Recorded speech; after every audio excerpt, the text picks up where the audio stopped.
Sentar.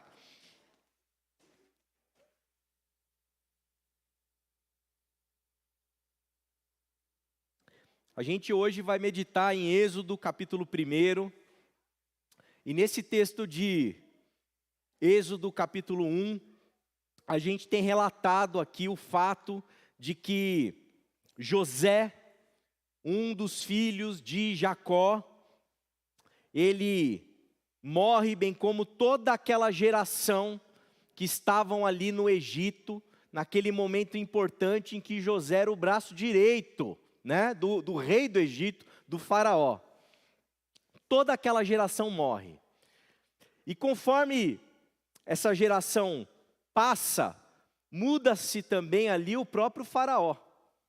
E esse faraó que governa o Egito se esquece de José e começa a perceber que os hebreus que estavam lá na terra egípcia começaram a se multiplicar, começaram a se tornar numerosos.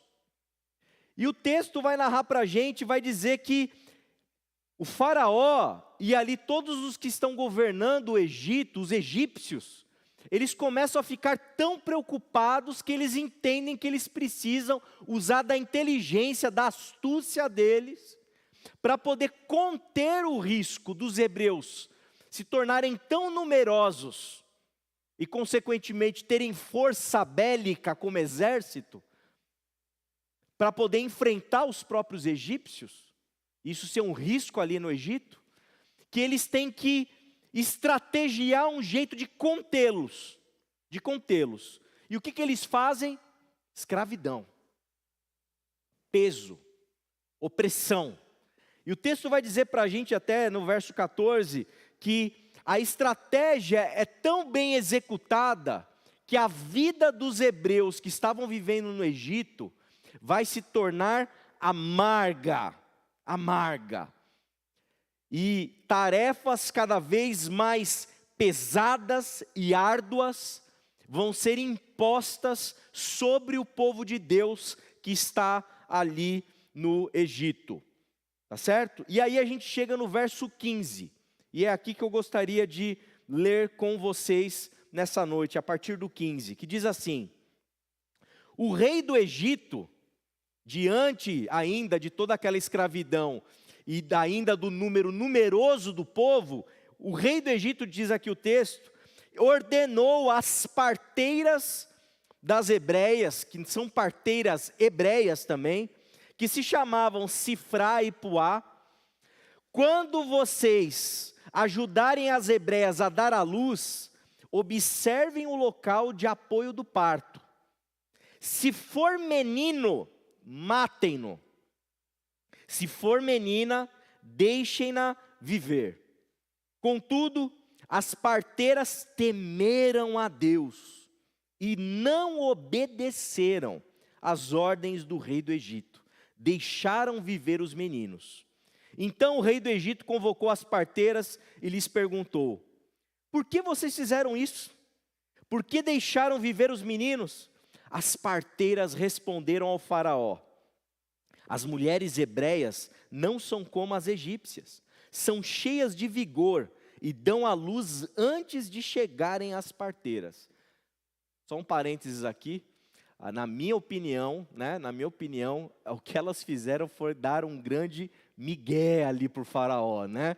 Foi tentar usar de toda uma astúcia também, para poder encontrar um meio de driblar o faraó. E ela, não sei se você já acompanhou algum tipo de parto, mas olha, ter um parto sozinha não é mole não, hein? Muito, muito complicado, né? Bom, então elas dizem isso para o faraó. Aí o texto disse que diante do migué das parteiras, olha lá, Deus foi bondoso com as parteiras.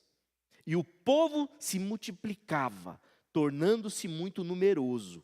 Visto que as parteiras temeram a Deus, de novo a palavra temeram aparece, ele lhes concedeu que tivessem suas próprias famílias. Até aqui. Vamos orar mais uma vez? Senhor, Pai querido, Pai amado, estamos diante do Senhor nessa noite, pedindo a iluminação do Teu Espírito, para discernirmos aquilo que o Senhor tem para nós aqui, Pai. Que o Senhor fale aos nossos corações como igreja Tua, como povo Teu, e que essa história tão bonita, Senhor, possa nos inspirar pela ação do Teu Espírito em nós. Obrigado, Pai. Obrigado porque o Senhor fala e certamente continuará falando aos nossos corações. Obrigado, em nome de Jesus que nós oramos. Amém, amém, amém. Quando a Anne estava para nascer, nós fizemos todo o acompanhamento com uma obstetra, né? Todo aquele acompanhamento, raio-x, aquela coisa toda, ultrassom, né? Na verdade, para poder acompanhar ali todo o desenvolvimento da Anne. E a gente tinha também muita expectativa, a Aline tinha expectativa de ter parto normal, né?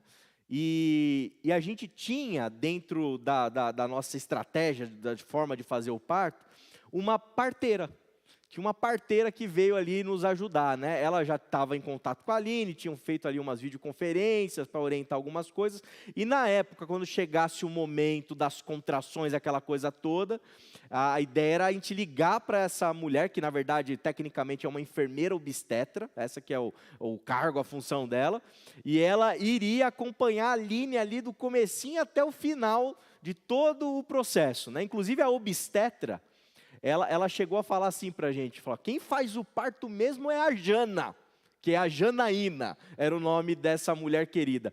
Ela trabalha inclusive na rede pública, e ela contou para a gente ali que o número de partos que ela realiza ao longo do mês, assim, é inacreditável. São dezenas e mais dezenas de partos que ela acompanha. Gente, essa experiência foi tão especial, foi tão linda, foi tão bonita. Eu me lembro da Aline começando as contrações ainda em casa, bem de manhãzinha, e a gente chamou a Jana, ela foi para casa lá para começar a acompanhar a Aline. Gente, não tinha anestesia ainda, precisava chegar num momento certo da dilatação para poder ir para o hospital, para poder receber anestesia ali, para poder amenizar as dores. E a Jana esteve do lado da Aline ali durante aquelas dores. Já ouviu falar em dores de parto, que Paulo fala? Gente, é dor, é dor, é dor. Eu lembro da Aline gritando, André, tá vindo mais uma, tá vindo mais uma. E vinha aquela contração e a Jana ali ajudando. E eu sei que a relação da Aline com essa Jana foi tão intensa, tão especial, tão bonita, pela acolhida, acho que pelo olhar feminino, uma entendendo a outra, e ela ficou ali assim, parecendo uma filha da Jana, né, a Aline, nascendo, né, em algumas horas ali, a Anne, portanto, né, uma coisa muito especial. E nós temos muito o que aprender com vocês, mulheres. Nós temos muito o que aprender, inclusive, e nessa noite com parteiras. Que atividade, que ato, que forma de viver a vida bonito. Ser a pessoa que coloca a vida no mundo, que ajuda um novo ser a vir ao mundo. E não me parece, sem razão, de que essa função é uma função de mulher. São muitas mulheres, é difícil encontrar um parteiro. Você encontra parteiras, você encontra doulas ao longo do tempo. Porque, de fato, é a mulher que possui toda uma sensibilidade, uma capacidade ímpar, forte, potente, para ajudar a outra mulher a dar à luz. A dar à luz. Que trabalho lindo. Que trabalho inigualável.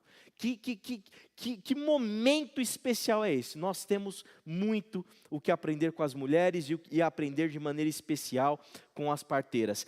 E é isso que o texto fala.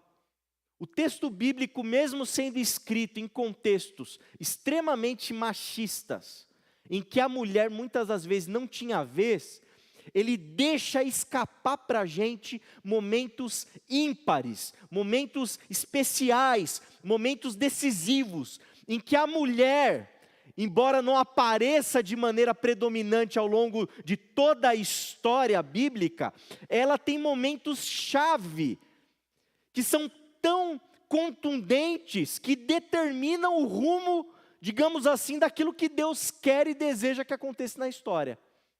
A gente sabe que no Êxodo, sem dúvida nenhuma, o grande personagem humano que aparece ali, porque o grande personagem mesmo é Deus, mas o humano ali é Moisés. Mas se não fossem parteiras como essas que a gente está lendo aqui, certamente não haveria um Moisés. Tamanha a importância delas e essas brechas bonitas que o texto bíblico nos dá para a gente poder valorizar o feminino. E essas mulheres têm a nos ensinar nessa noite sobre o que significa temer a Deus. O que significa temer a Deus.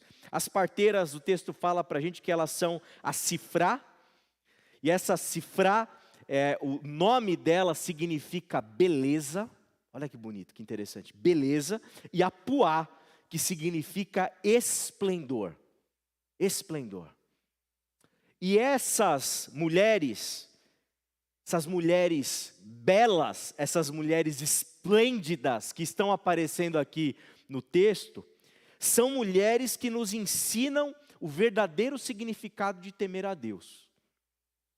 Às vezes a gente acha que temer a Deus é a gente, sabe, é quase que ter medo de Deus, é a gente desfrutar de um tipo de espiritualidade, de relação com Deus, extremamente, sabe assim, cautelosa, amedrontadora. Eu tenho que temer a Deus, então, puxa, então na hora de eu subir aqui eu não posso errar uma nota, senão eu não estou temendo a Deus.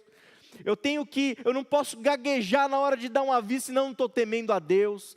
E a gente vive uma experiência às vezes comunitária e a gente é ensinado ao longo do tempo que temer a Deus tem a ver com religiosidade, tem a ver com alguns tipos de atitudes, tem a ver com alguns tipos de atos religiosos específicos, e que quem os faz, portanto, teme a Deus. Mas com essas mulheres a gente aprende que temer a Deus verdadeiramente significa ter ações contundentes na vida. Na vida, não dentro da religião, em algum tipo de ato religioso meramente. Temer a Deus significa ter um tipo de comportamento na história tão contundente, tão decisivo ao ponto de, inclusive, mudar o rumo da história.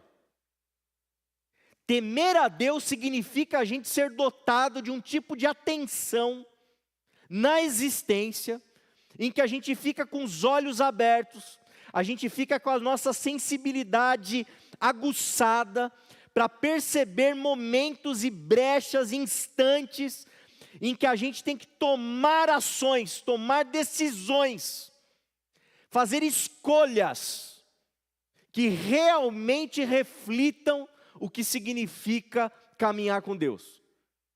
Em outras palavras, o que eu estou querendo dizer para vocês é o seguinte: não basta achar que você teme a Deus porque você vem para a igreja. Não basta achar que você teme a Deus porque você escuta música gospel. Não basta você achar que teme a Deus porque você consome livros só religiosos.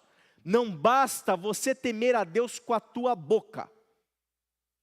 Não basta você temer a Deus com a tua religiosidade. Não basta você temer a Deus com ações estritamente religiosas. É lá fora, na vida, na hora do famoso vamos ver, né? Na hora do vamos ver, é que o nosso temor será colocado à prova.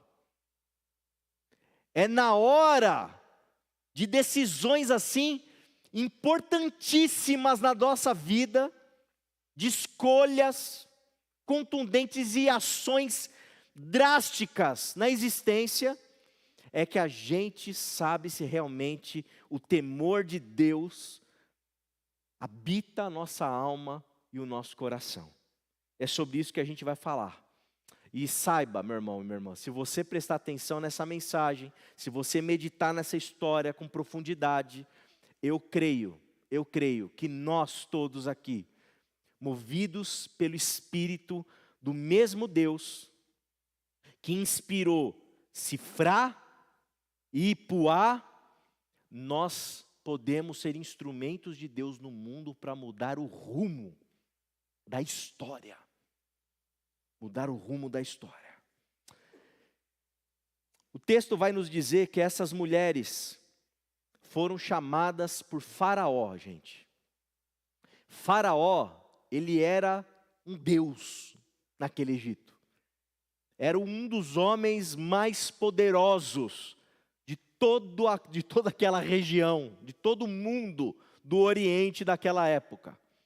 E o Faraó, com medo da proliferação, né, da multiplicação ali dos hebreus, ele chama para si essas parteiras e dá uma ordem para elas. Olha, na hora que vocês forem ajudar as mulheres hebreias a terem filhos, identifiquem se é menino ou menina. Se for menino, deixa morrer. Deixa morrer.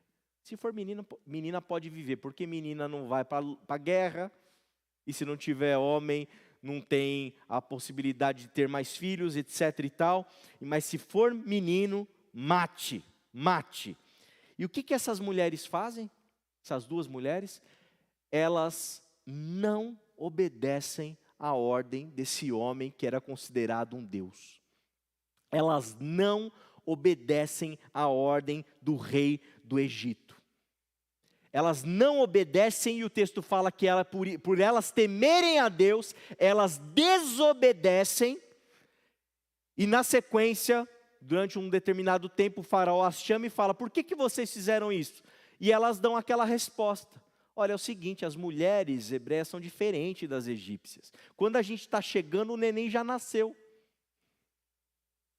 Elas, vamos falar o português claro, elas mentem para o faraó.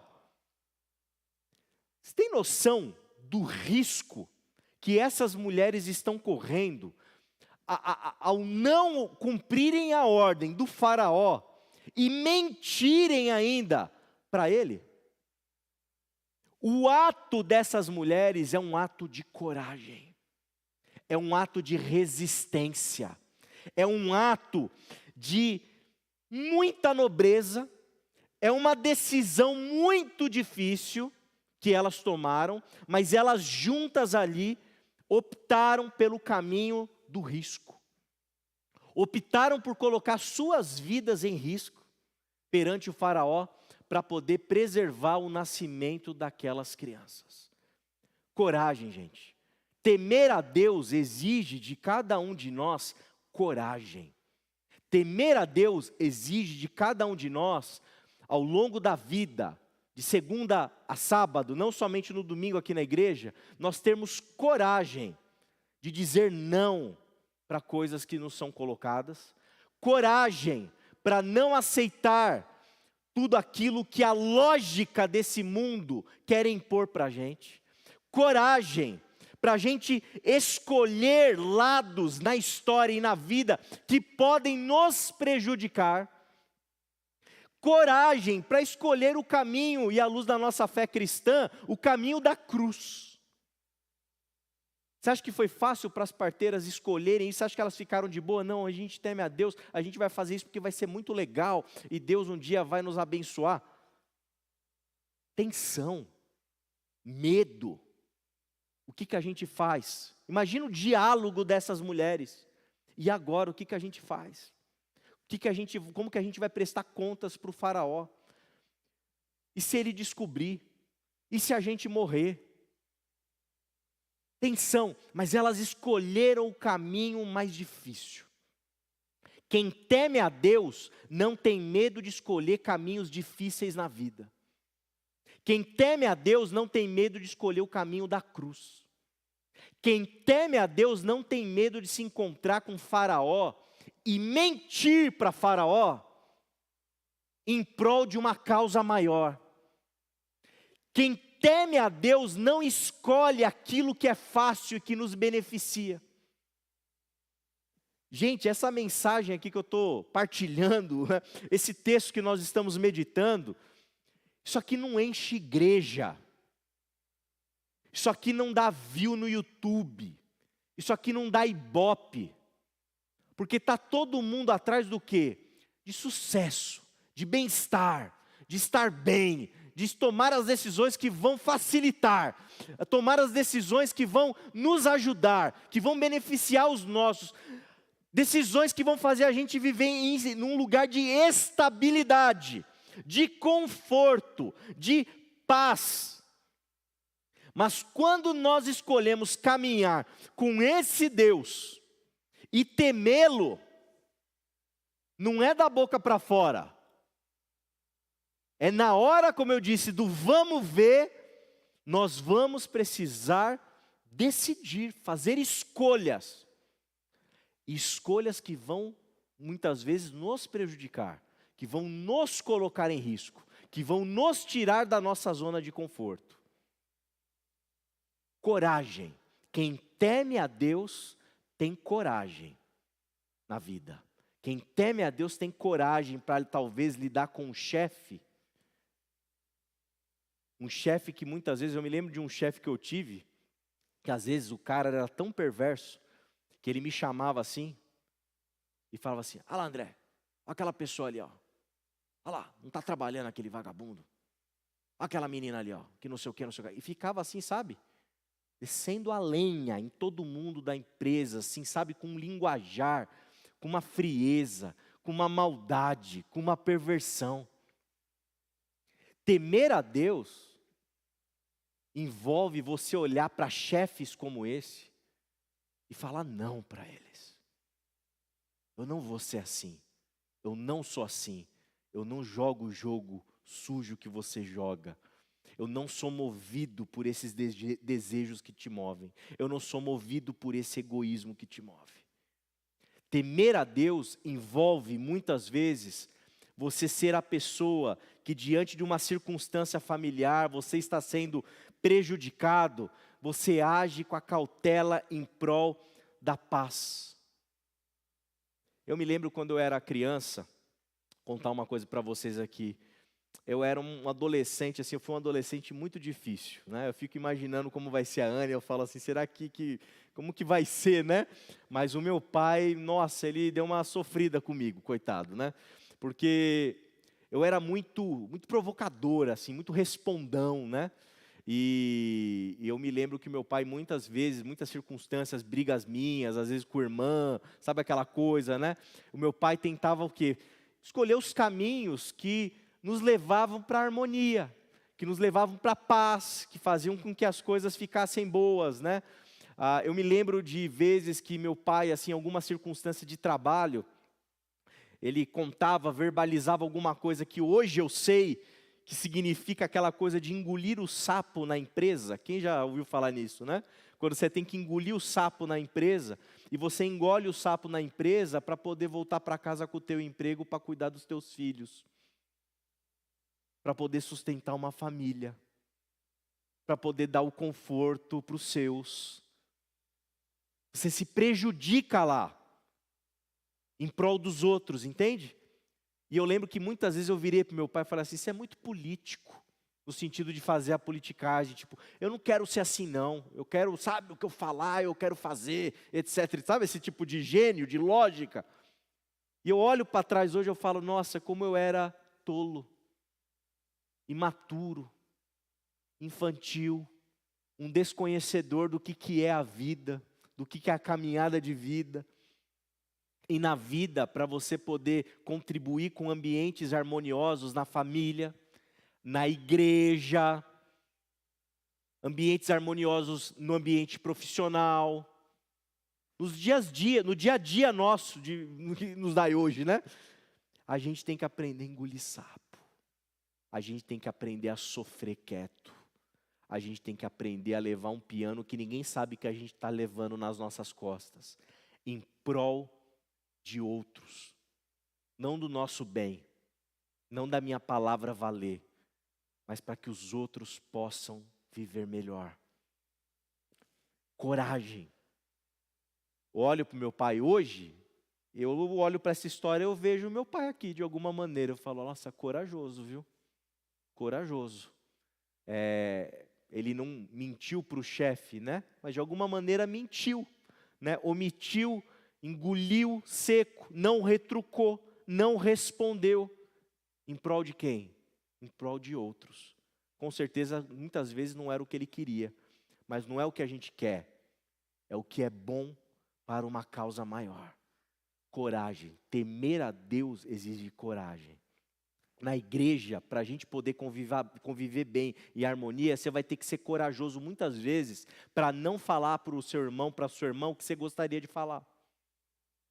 Para a gente conviver bem na nossa comunidade de fé e nós sermos comunidade de fé, você vai ter que escolher as formas como você fala. Você vai ter que medir as suas palavras, você vai ter que ponderar, você vai ter que escolher as brigas que você compra, as que você não compra, porque você não está pensando em você, você está pensando no todo. Como essas parteiras, elas não estão pensando nelas, elas estão se arriscando, elas estão se colocando num lugar desconfortável em prol da vida desses meninos. Temer a Deus exige coragem. Coragem.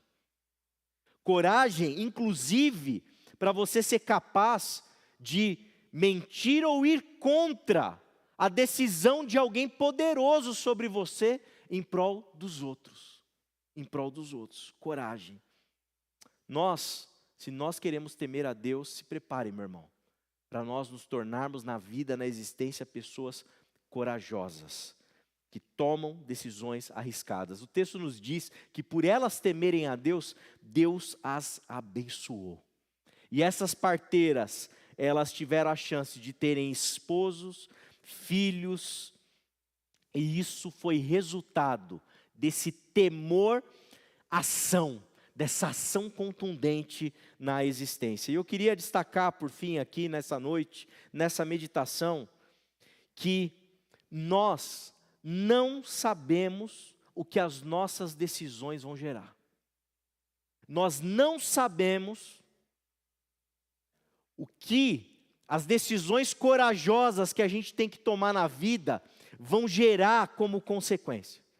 Agora, quando a gente caminha temendo a Deus e estando dispostos a nos prejudicarmos, a nos arriscarmos, tomando escolhas, fazendo escolhas corajosas na vida, em momentos chave da existência, em brechas de tempo, de oportunidades que nos ocorrem, que nos aparecem, por mais insignificante que talvez nos pareça, não menospreze essa decisão que você tomou, temendo ao Senhor.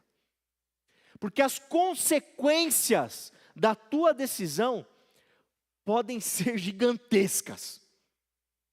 E essas mulheres, olha o tamanho da importância delas, ao serem esse instrumento de coragem para mentir para o faraó, preservando a vida desses meninos, uma dessas crianças, desses meninos que vai nascer, vai ser Moisés. Aquele que Deus usará para libertar o povo hebreu do Egito e levá-los para a terra que mana leite e mel. E é dessa história, dessa tradição que nós hoje estamos aqui, falando sobre esse texto. Mas lá atrás tiveram duas parteiras que tiveram essa coragem de enfrentar o faraó mesmo diante de toda a sua fúria, de se arriscar. Essa rede de apoio dessas mulheres para proteger esses bebês gerou vida, gerou libertação, gerou consequências profundas para esse povo que chegou até nós. Cada um de nós é resultado e fruto da decisão corajosa dessas parteiras. Irmão, irmã, nós temos no nosso mundo muitos faraós que estão dizendo para mim e para você hoje, agora, nos nossos ouvidos, como se fosse um diabinho assim, sabe? Aquelas chargezinhas que tem o diabinho e o anjinho. Tem um diabinho do nosso lado, faraônico, dizendo para mim e para você, escolhe a guerra, escolhe se vingar, escolhe amedrontar, escolhe mamon, como foi pregado aqui hoje pela manhã, escolha o dinheiro, escolha os teus benefícios, escolha aquilo que te dá mais poder, Escolha aquilo que te faz ficar num lugar mais conveniente para você.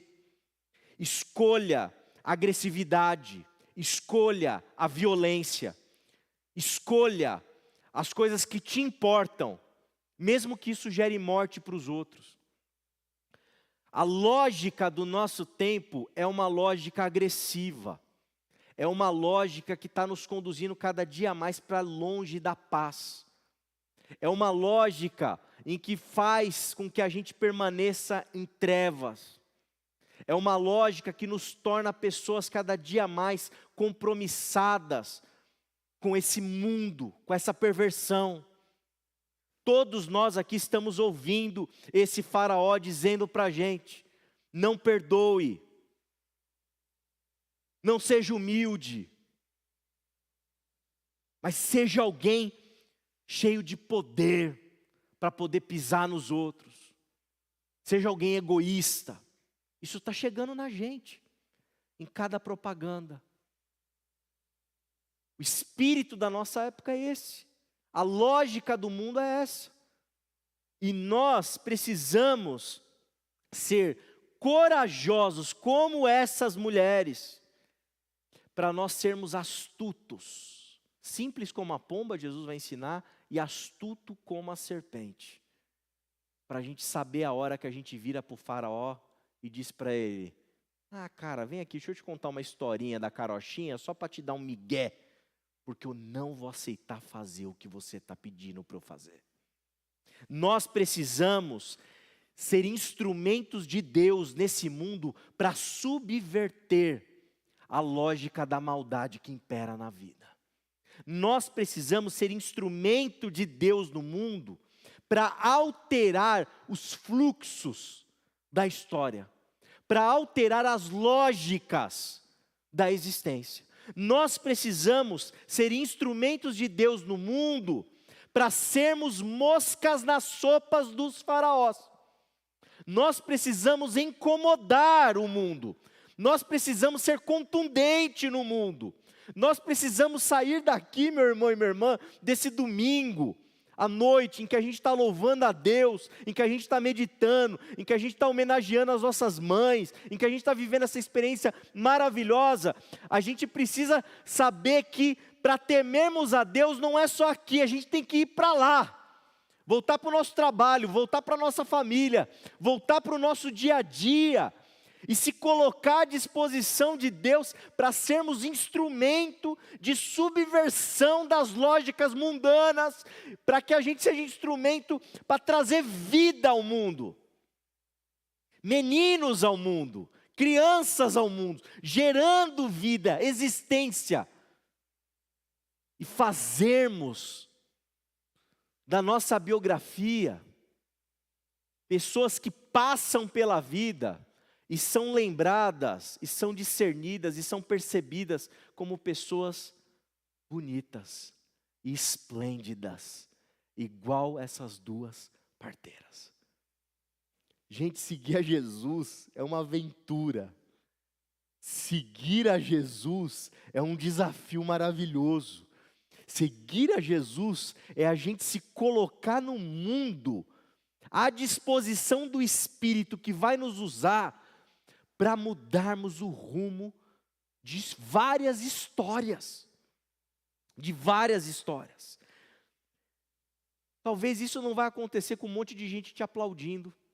Talvez as pessoas não vão lembrar o seu nome. Talvez as pessoas não vão saber o que você fez ou o que você deixou de fazer. Talvez elas não vão te aplaudir pelo sapo que você engoliu. Talvez elas não vão te aplaudir pela astúcia da mentira que você contou para um faraó em nome de algo maior. Mas as consequências do teu temor corajoso vai tornar esse mundo um lugar melhor, em que crianças vão poder nascer, e mesmo que Faraó mate todas, vai ter talvez algum tipo de Moisésinho que você vai dar o fruto, e vai ter participado da oportunidade de tornar esse lugar, esse mundo capaz desse Moisés vir, e ser o instrumento de Deus para fazer coisas extraordinárias. quem você tem sido na história, e principalmente na história, na caminhada, na vida, você tem temido a Deus? Você não vai ser alguém que teme a Deus porque você fica com o fonezinho durante todo o dia ouvindo louvor. Você não vai ser alguém que teme a Deus porque todo dia você conta um versículo para algum colega do teu trabalho. Você não é alguém que teme a Deus porque você dá glória a Deus no meio do seu dia. E a sua linguagem é uma linguagem crentez, sabe? Você não vai ser alguém que teme a Deus porque você ora antes de comer. Embora está sendo muito bonitinho ver a Anne pedindo a mãozinha para a gente para poder orar. E ela está falando um amém assim, bem forte, muito bonitinha. Mas não é isso que vai fazer a minha filha temer a Deus, eu temer a Deus. O que vai definir se a gente teme a Deus ou não é na hora do vamos ver na vida, quando o faraó pede para a gente aquilo que é demoníaco, aquilo que é mundano, aquilo que é perverso, aquilo que é anticristo. E a gente tem coragem de dizer para ele, não, não, não. Essas mulheres tiveram coragem. E que a história dessas parteiras possa nos inspirar nessa noite a temer o Senhor. Porque certamente não faltarão faraós no teu caminho. Não faltarão. O que você vai fazer diante dele, diante da ordem dele? Que você tenha coragem para temer a Deus e ficar do lado certo da história. Amém? Eu quero te convidar a curvar sua cabeça, se colocar diante do Senhor nessa noite.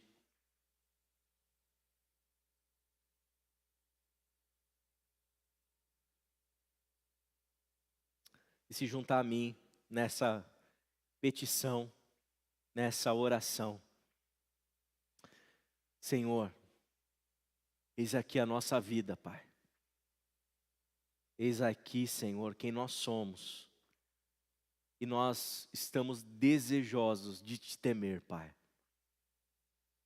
E a gente te pede, Senhor, que o Senhor nos ajude a termos a coragem na vida de tomarmos as decisões e termos atitudes concretas, encarnadas, que agradem o teu coração, Pai. Que a gente possa, Deus, ter coragem de tomarmos decisões difíceis para beneficiar os outros e não a nós. Que a gente tenha coragem de não ficar do lado dos poderosos desse mundo, mas escolher o lado da vida e da promoção da vida. Deus e Pai querido, nos ajude. Deus e Pai querido, que nós possamos, como igreja, ser um povo repleto de pessoas, Pai, cujas decisões alteram o rumo de histórias. Senhor, a gente sabe que amanhã o dia vai começar cedo na segunda, Pai. E a gente vai se deparar com inúmeras situações. Ó Senhor, que naquele momento, que naquele instante, nós tenhamos a coragem de escolher o lado que contribui para colocar a história no rumo da salvação, no rumo da luz, no rumo da tua paz, no rumo, Senhor, daquilo que beneficia outros, Senhor. Que nós sejamos instrumentos teus na história, para trazermos vida para a terra, Pai. Nos usa, e que a história dessas parteiras, relatadas aqui, de um jeito muito singelo aqui em um capítulo, possa inspirar o nosso coração nessa noite, Pai. E que se a gente tiver que escolher o caminho da cruz, Senhor, que a gente tenha coragem de orarmos como Jesus orou. Deus, se possível, passa de mim esse cálice, Pai, mas seja feita a tua vontade. E se é a tua vontade, que que eu possa beber esse cálice, Pai, para que outras pessoas possam viver e que minha vida seja semente lançada num solo fértil para promover a tua vida nesse mundo, Deus. Essa é a nossa oração, em nome de Jesus. Amém, amém.